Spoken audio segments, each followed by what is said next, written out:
Assalamualaikum warahmatullahi wabarakatuh. Innal hamdalillah nahmaduhu wa nasta'inuhu wa nastaghfiruh wa na'udzu billahi min shururi anfusina wa min sayyiati a'malina. Man yahdihillahu fala mudilla lahu wa man yudlil fala hadiya lahu. أشهد أن لا إله إلا الله وحده لا شريك له وأشهد أن محمدا عبده ورسوله وبعد. Kita sampai ayat yang terakhir kita bahas adalah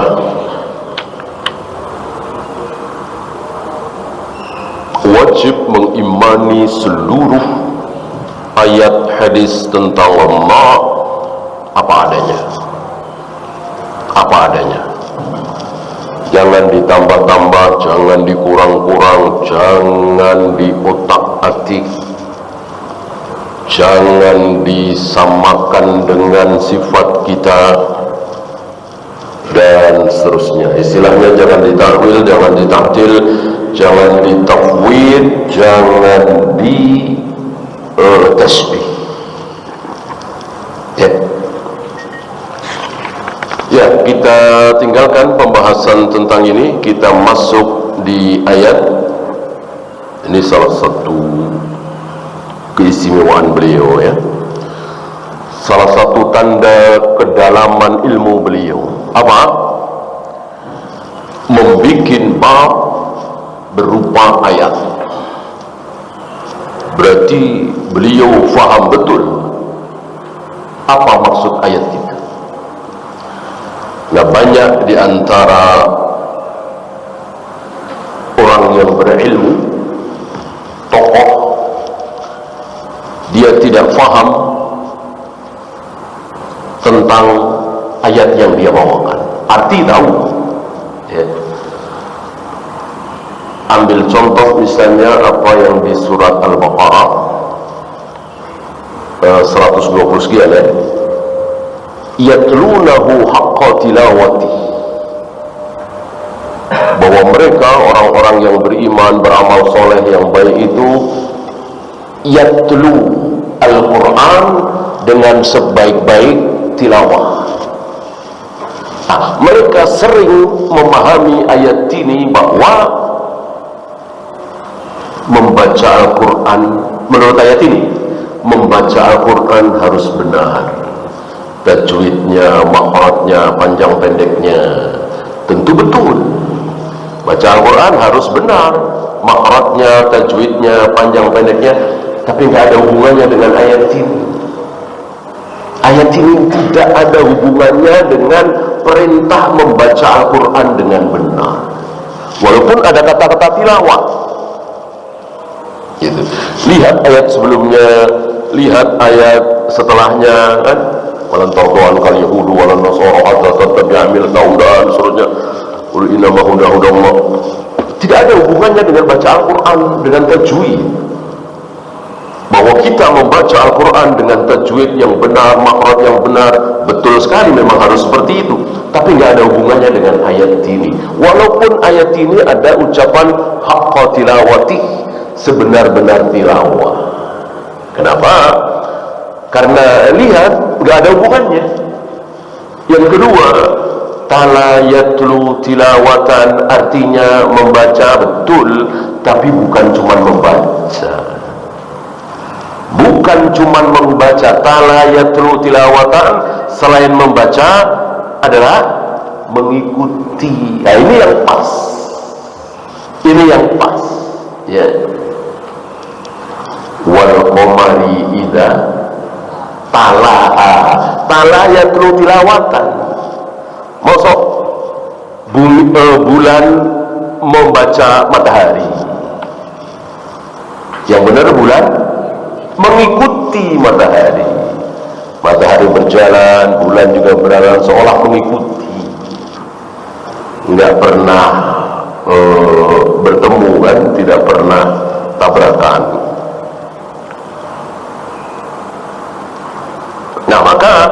maksud ayat tadi pujian kepada orang-orang yang mengikuti isi Al-Quran, mengamalkan makna Al-Quran. Itu yang tepat, bukan membaca Al-Quran dengan tajwid yang benar. Nggak ada hubungannya. Sering para guru tajwid membawakan ayat itu untuk mengajak kaum muslimin membaca Al-Quran dengan makhraj tajwid panjang pendek yang benar. Membawakan ayat itu tentu tidak pas. Nah, beliau luar biasa pemahaman beliau terhadap ayat Al-Quran. Salah satu tandanya ini, beliau membawakan ayat Al-Quran, wa ma khalaqtul jinna wal insa illa liya'budun, sebagai judul.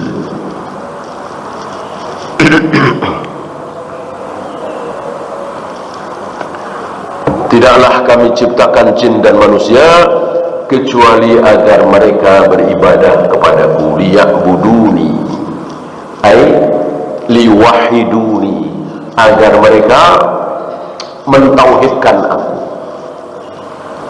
Karena percuma sholat, percuma puasa, percuma zakat, haji, umrah, baca Al-Quran, zikir, wirid, percuma kalau tidak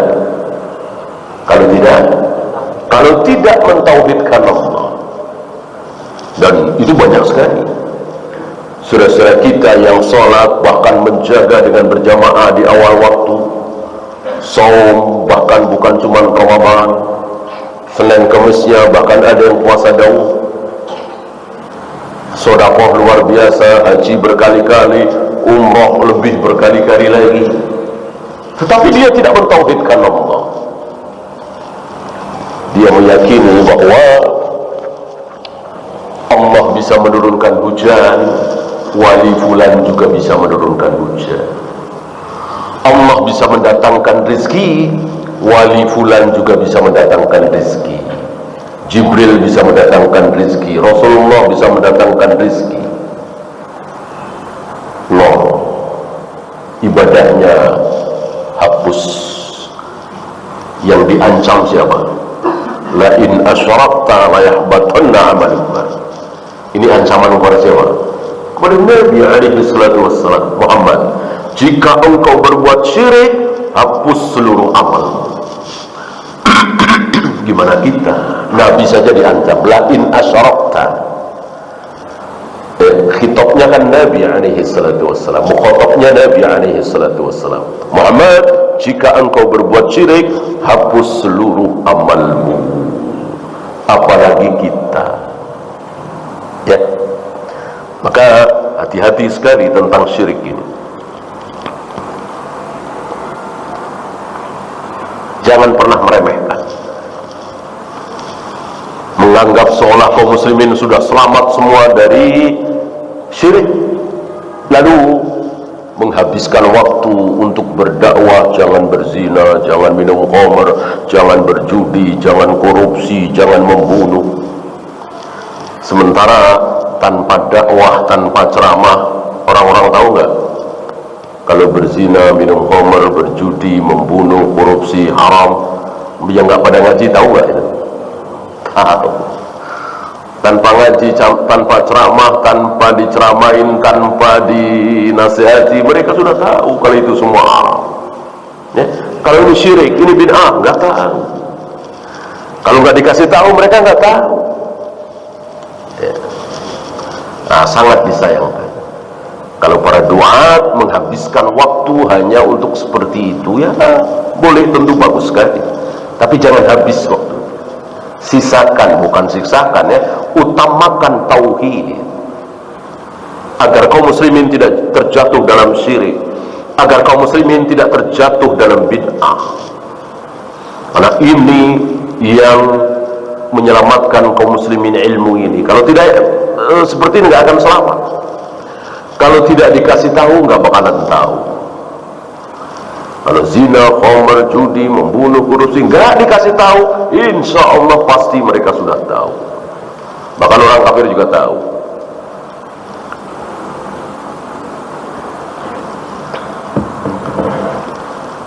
Ya, beliau mengatakan illa liya'budun istisna mufarrad min a'ammil ahwal. Istisna, tahu atau istisna? Kalau bahasa kita perkecualian. Aku tidak ciptakan jin dan manusia kecuali ada nafi dan isbat. Sebagaimana rukun tauhid adalah rukun la ilaha illallah, tauhid adalah nafi dan isbat. Meniadakan dulu lalu menetapkan. Kalau langsung menetapkan tidak sah. Waktu itu pernah kita bahas. Aku bersaksi bahwa Allah adalah Tuhan. Sah nggak Islamnya? Nggak sah. Aku bersaksi Tuhanku adalah Allah. Sah? Tidak sah. Karena tidak ada nafi. Harus ada nafi dulu, harus menafikan dulu. Apa? Aku bersaksi tidak ada sembahan, tidak ada Tuhan kecuali Allah. Baru sah. Karena menurut kaidah bahasa Arab, bahasa di mana wahyu turun, orang yang mengatakan Tuhanku Allah, Allah Tuhanku, mungkinkah dia punya Tuhan selain Allah? Mungkin. Itulah Abu Jahal, itulah Abu Lahab. Apakah Abu Jahal, Abu Lahab menyembah Allah? Jawabnya iya. Apakah Abu Jahal, Abu Lahab mencintai Allah? Jawabnya iya. Apakah Abu Jahal, Abu Lahab memuliakan Allah? Iya. Menghormati Allah? Iya. Mencintai Allah? Iya. Tapi bukan Allah doang. Ada selain Allah yang dicintai oleh Abu Jahal, Abu Lahab, dimuliakan oleh Abu Jahal, Abu Lahab dalam hal ibadah. Cinta ibadah, bukan cinta kepada anak, cinta kepada istri, cinta kepada sesama, bukan. Itu bukan mahabbah ubudiyah. Tentu nggak masalah. Ini kecintaan ubudiyah, dan itu tertanam biasanya di hati orang-orang musyrik. Lihat aja, ketika mereka datang ke kuburan-kuburan keramat, ada sesuatu di hatinya. Ada sesuatu. Ya, antum datang ke kuburan keramat biasa aja. Antum yang tidak syirik nggak biasa aja. Ada apa itu sesajen apa, nah antum tepak itu, nah biasa aja. Ada apa antum tendang biasa aja, karena antum nggak berbuat syirik, nggak ada sesuatu di hatinya. Tapi bagi orang-orang musyrik ada sesuatu di hatinya ketika melewati kuburan-kuburan keramat. Persis Abu Jahal, Abu Lahab ketika berhadapan di patung Latta, Uzza, Hubal, Manat. Ada sesuatu di hati Abu Jahal, Abu Lahab, karena mereka syirik, musyrik, berbuat syirik. Adapun orang yang bertauhid nggak ada.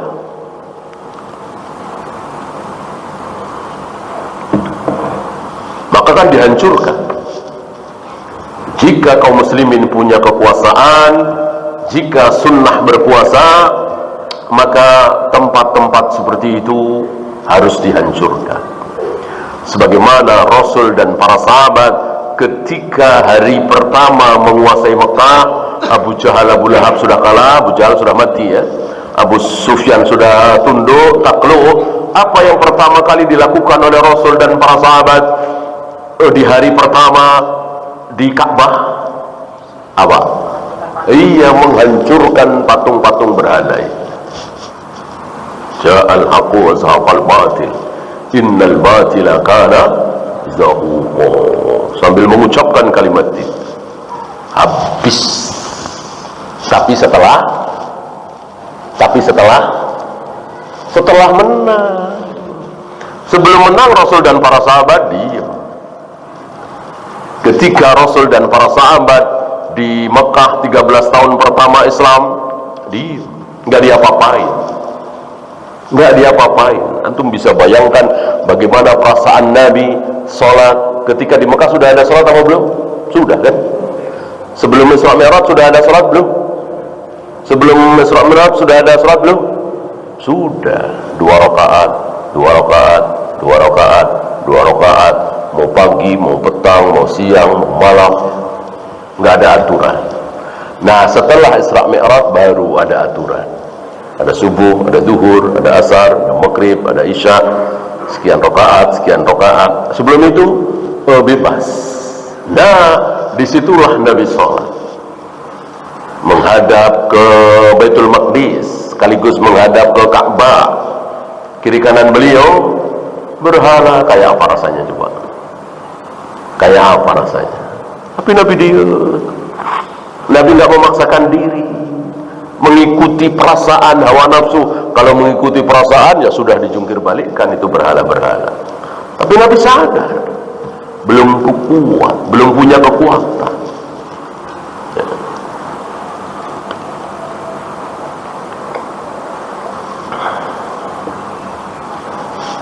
Nah, lihat anak-anak muda yang nggak paham ini.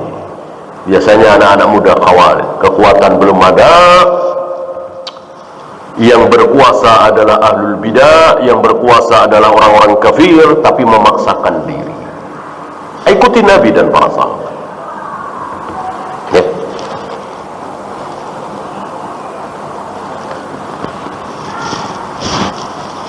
Illa liya'budun, beliau mengatakan lita'lil.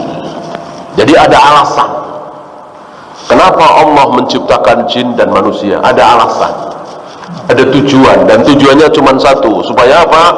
Supaya menyembah aku, mentauhidkan aku. Ya. Wa hadha ta'lilu li bayanil hikmati minal khalqi. Dan ta'lil ini hikmah. Hikmah, ya. Oleh karena itu, adakah manusia yang diciptakan oleh Allah?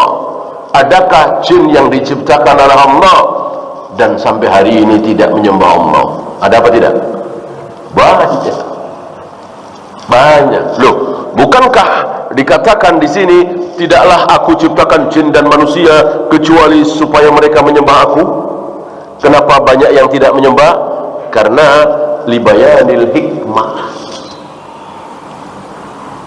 Gitu. Beda lita'arafu.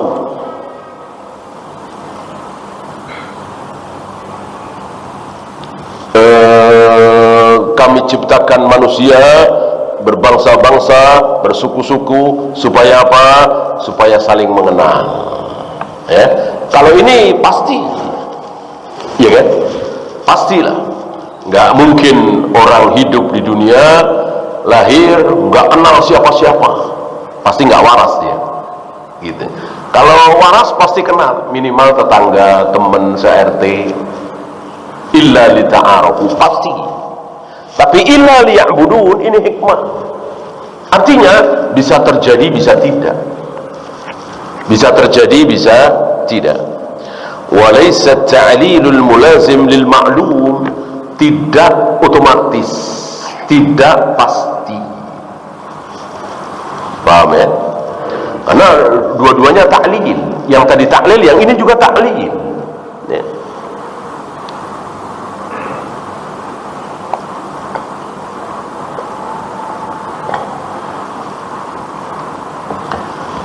Waja'alnakum syu'uban wa qabaila lita'arafu. Kami ciptakan kalian bersuku-suku, berbangsa-bangsa supaya kalian saling mengenal. Ini otomatis pasti. Kami ciptakan jin dan manusia supaya mereka menyembah aku. Ini tidak pasti. Ada yang menyembah, ada yang tidak. Ya. Menurut antum banyakkan yang menyembah apa yang tidak? Iya, tidak. Berarti banyakkan yang masuk surga apa neraka? Neraka. Masih ingat setiap muslim, setiap 1000 manusia berapa yang masuk neraka? 999. Ya. Apakah Allah pernah mengatakan sungguh surga akan aku penuhi dengan manusia dan jin? Ada ayat hadis seperti itu? Wahyu seperti itu? Enggak ada. Artinya surga tidak akan penuh, surga tidak akan pernah sesak, surga tidak berdesak-desakan, ya. Yang akan aku penuhi dengan jin dan manusia adalah neraka. La amla'anna jahannama minal jinnati wan nasi ajma'in. Sungguh akan aku penuhi jahanam itu dengan jin dan manusia, penuh sepenuh-penuhnya, ya. Dan setiap kali didatangkan, setiap kali itu pula jahanam kegirangan. Setiap kali dimasukkan jin atau manusia, jahanam senang, girang, bahagia. Ketika habis jin dan manusia yang dimasukkan ke dalam jahanam, sudah nggak ada lagi jahanam, menggeram minta tambahan, hal mim mazid, hal mim mazid, ada tambahan lagi ya Allah.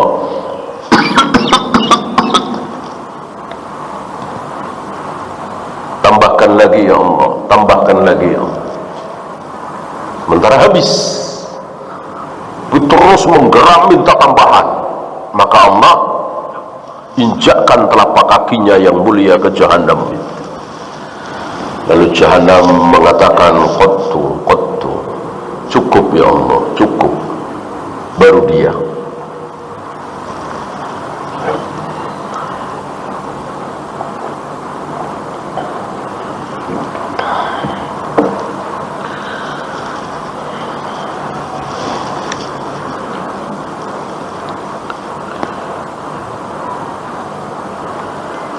Kemudian beliau membahas khalaqtu, aujadtu, aku ciptakan, aku adakan. Ini lebih tepat, lebih jelas. Kenapa? Karena sebelumnya tidak ada. Beda dengan kita. Saya bikin meja seperti ini. Apakah tadinya nggak ada sama sekali? Tentu ada. Apanya? Kayunya, besinya, aluminiumnya, pakunya ada, cuman saya rangkai, kan begitu. Pintu, jendela, rumah, motor, mobil, pesawat, nggak mungkin dari tidak ada kemudian ada tanpa bahan, tidak mungkin. Sementara Allah menciptakan ciptaannya tanpa bahan, ya. Loh, bukankah malaikat bahannya cahaya, jin api, manusia tanah? Berarti pakai bahan dong. Lah tanah dari apa? Allah menciptakan bumi, bahan dasarnya apa? Ya. Kan dulu hanya ada Allah, arsy, gitu. Langit belum ada, bumi belum ada. Lalu Allah menciptakan langit dan bumi, bahannya apa? Enggak ada.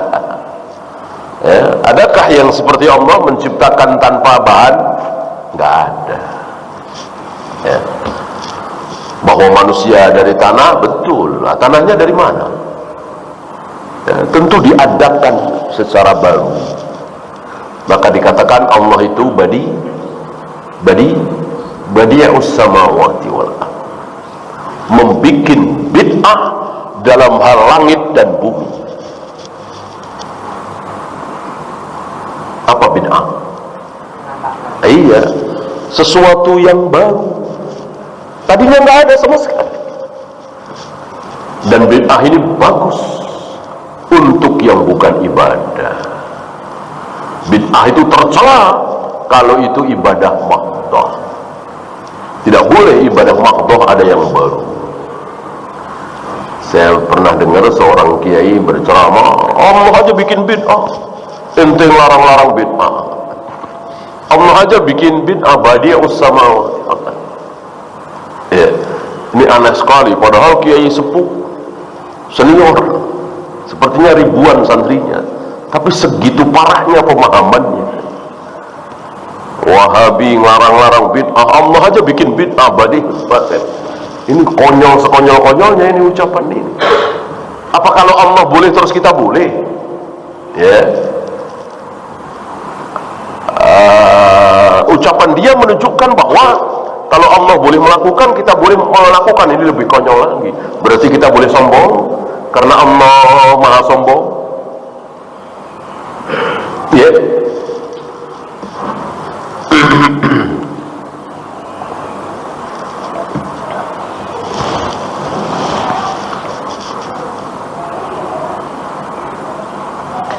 Wa hadzal ijadu masbukun bitaqdirin. Ciptaan-ciptaan yang ada di jagat raya alam semesta ini didahului oleh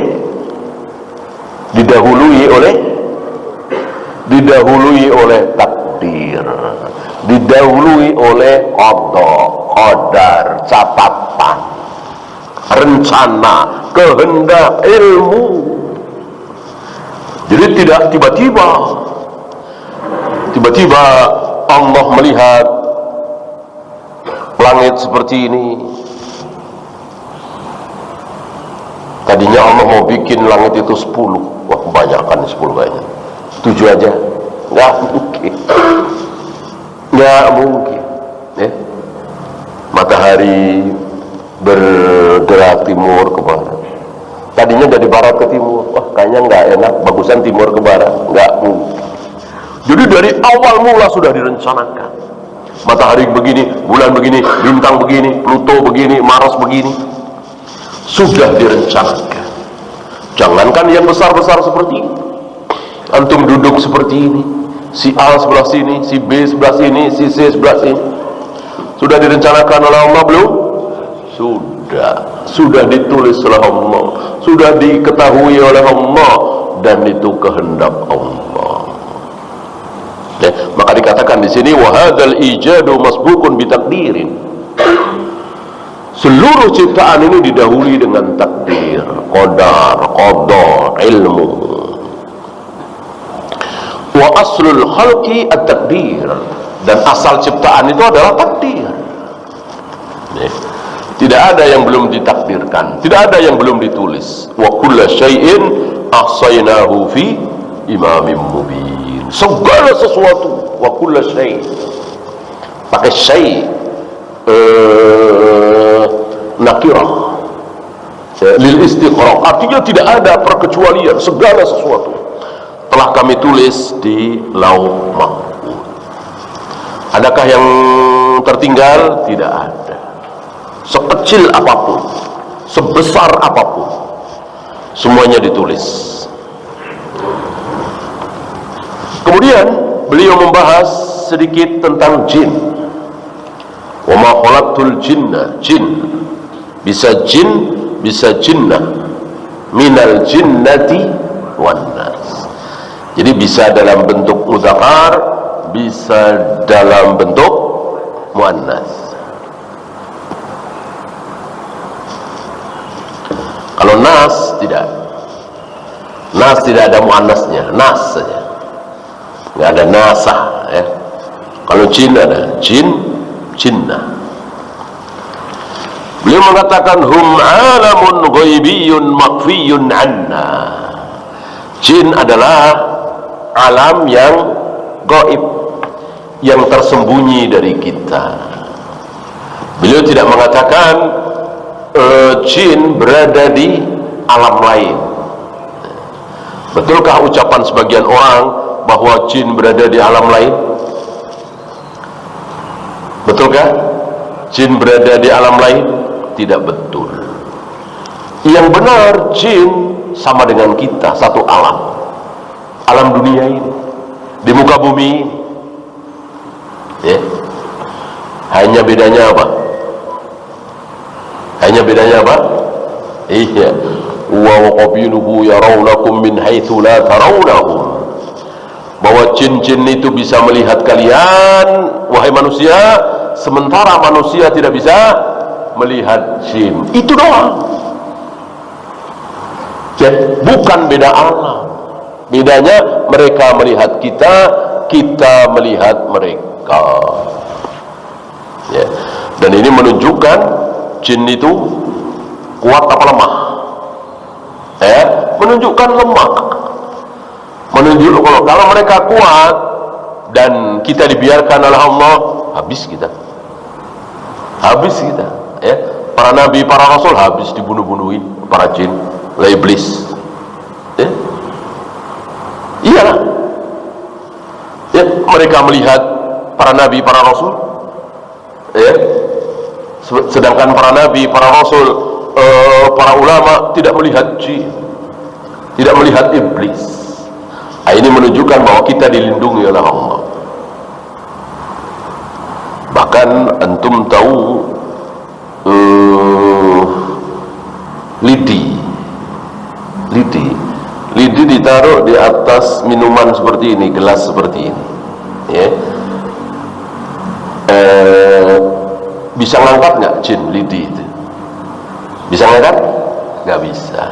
Kalau kita meletakkan lidi tersebut atau kayu kecil atau apalah dengan baca Bismillah, Bismillah atau Bismillahirrahmanirrahim, ini mereka lemah sekali. Lemahnya dengan kekuatan Allah tentunya, ya. Apalagi tutup Bismillah. Dan sunnah kita menutup seperti itu, ya. Ketika kita tinggal, ketika kita tidur, gitu. Ada riwayat bahwa Allah menurunkan penyakit. Nah, lewat maka dengan tutup itu, ya, jin-jin tidak bisa.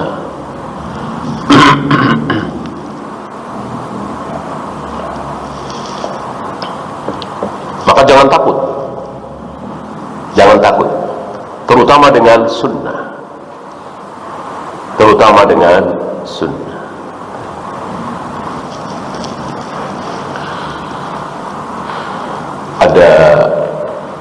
Ada kisah menarik.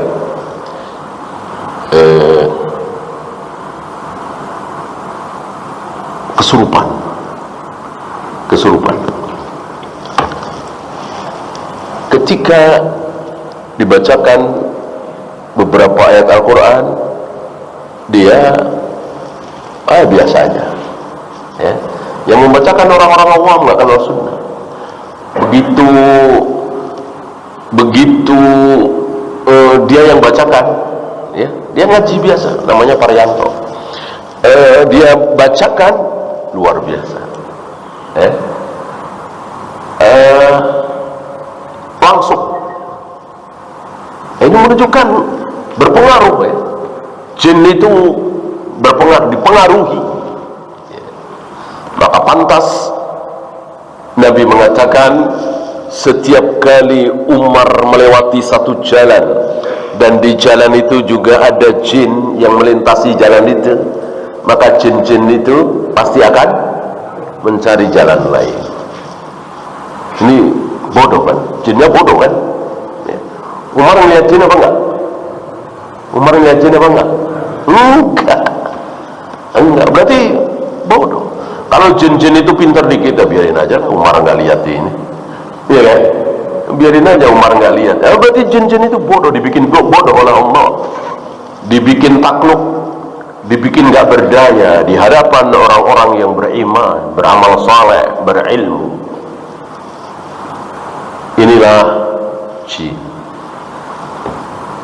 Tidak banyak Allah memberitahukan tentang jin kepada kita, tidak banyak. Ya paling seperti itu. Jin menyukai tempat-tempat kotor, tempat-tempat sampah, ada di dubur kita, itu jin-jin itu. Ada yang berjalan bersama majrad dam, bersama aliran darah, menggoda kita, menipu kita.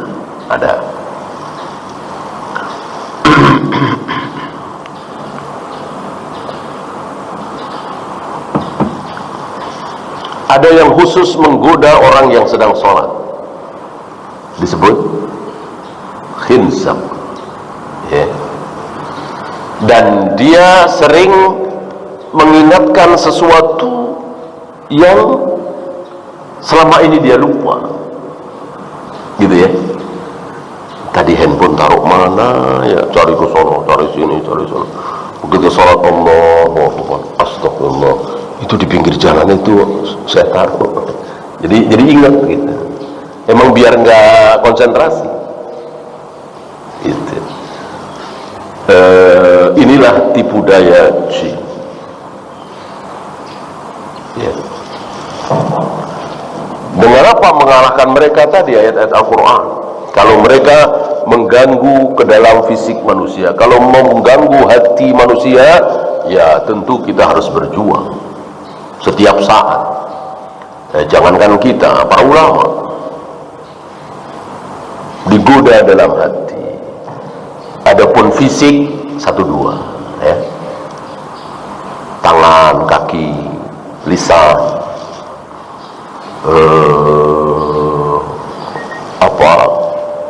ngoceh nggak karuan. Tangan mungkin bergerak bukan maunya dia, kesupan, kan jarang-jarang. Kalau mempengaruhi hati, ya setiap saat, setiap detik. Tidak ada saat di mana setan tidak menggoda hati kita, terus sampai kita mati. Maka terus kita lawan.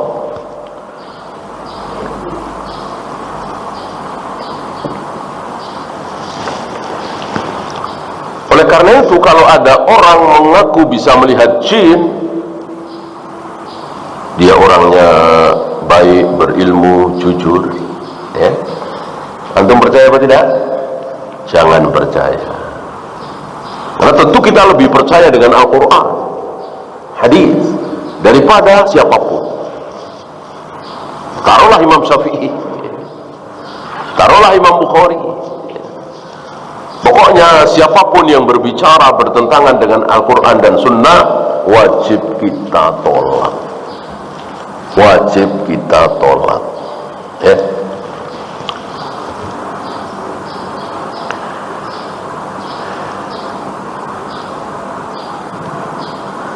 Walihada ja'at al-maddatu minal jim wan nun. Nah, ini menarik nih. Dalam bahasa Arab itu benda-benda tertentu sifatnya mirip dengan hurufnya. Saya kira di bahasa lain, bahasa kita nggak ada. Itu bahasa Arab. Ya. Nah, ambil contoh jin.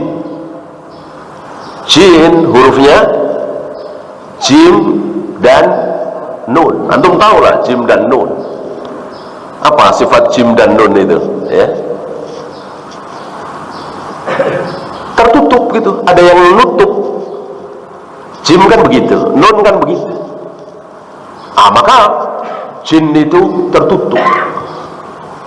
Sama dengan jannah, taman. Nggak mungkin taman itu, kebun itu nggak ada tutupnya, bisa ada tutupnya. Ya, sama dengan junnah. Apa junnah? Tameng. Tameng kan tutup begitu, mirip huruf nun, jim. Ya. Ini luar biasa, ya. Ada jannah, ada jinnah, ada junnah. Hurufnya sama, jim dan nun, hanya harokatnya yang berbeda. Jannah kebun, jinnah jin, junnah tameng. Sifatnya tiga-tiganya sama. Ya. Ada contoh lain, tidak hadir di ingatan saya. Ada contoh lain seperti itu. Sekali lagi, sepertinya tidak ada di bahasa kita. Benda-benda tertentu bentuknya, sifatnya dengan hurufnya, sama dengan hurufnya. Ya.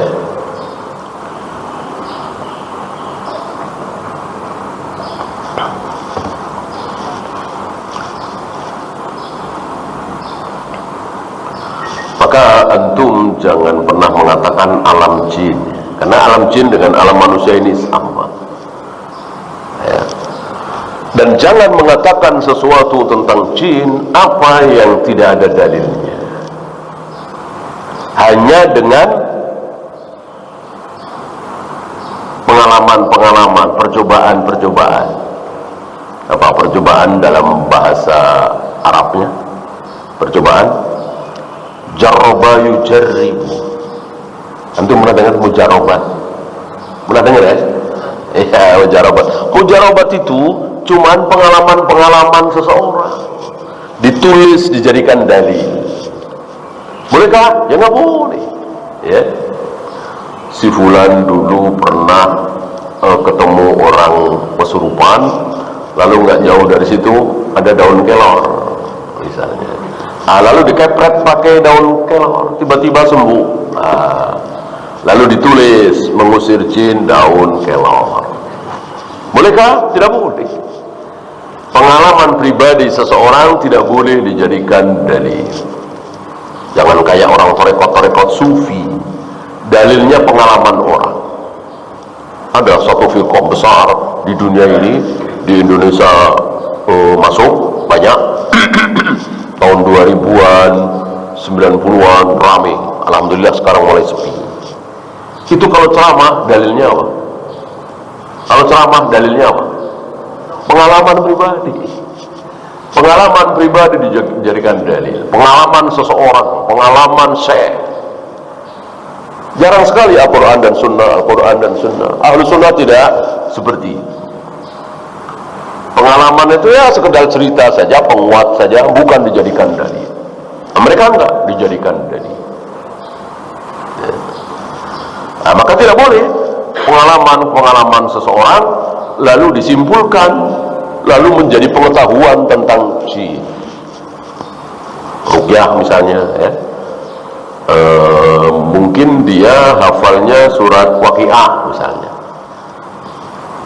Nah, pas ada orang sakit panas, dia ruqyah pakai surat Waqiah, sembuh. Lalu ditulis menjadi kesimpulan, ya, sakit panas surat Waqiah itu. Nanti sakit bengek lain lagi, ya kan?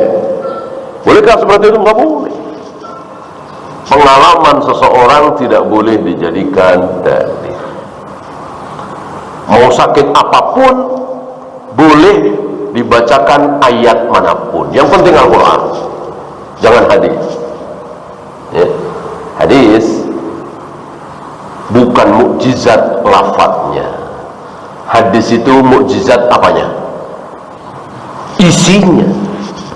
Isi hadis mukjizat. Al-Quran isinya dan lafadznya. Maka tidak boleh lafadz Al-Quran diganti walaupun artinya sama, walaupun tidak merubah arti. Diganti, bolehkah? Tidak boleh. Jumlah fi'liyah dipindah menjadi jumlah ismiyah, nggak boleh, walaupun tidak merubah arti. Kenapa? Karena lafadz Al-Quran mukjizat. Adapun lafadz hadis tidak. Maka membacakan lafadz Al-Quran berpengaruh pada jin. Hadis tidak, lafadznya, ya.